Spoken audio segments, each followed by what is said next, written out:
أعوذ بالله من الشيطان الرجيم. بسم الله الرحمن الرحيم. سيقول السفهاء من الناس ما ولاهم عن قبلتهم التي كانوا عليها قل لله المشرق والمغرب يهدي من يشاء إلى صراط مستقيم. وكذلك جعلناكم أمة وسطا لتكونوا شهداء على الناس ويكون الرسول عليكم شهيدا.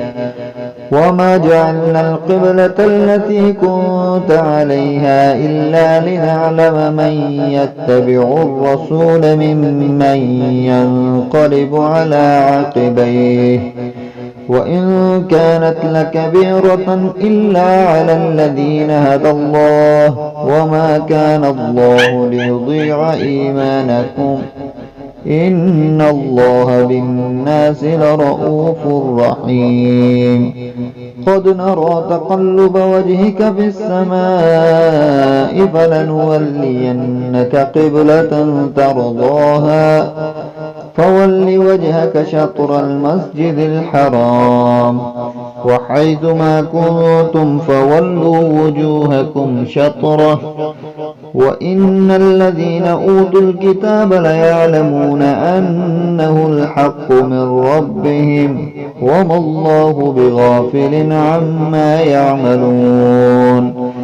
ولئن أتيت الذين أوتوا الكتاب بكل آية ما تبعوا قبلتك وما أنت بتابع قبلتهم وما بعضهم بتابع قبلة بعض ولئن اتبعت أهواءهم من بعد ما جاءك من العلم إنك إذا لمن الظالمين. الذين آتيناهم الكتاب يعرفونه كما يعرفون أبناءهم وإن فريقا منهم ليكتمون الحق وهم يعلمون. الحق من ربك فلا تكونن من الممترين.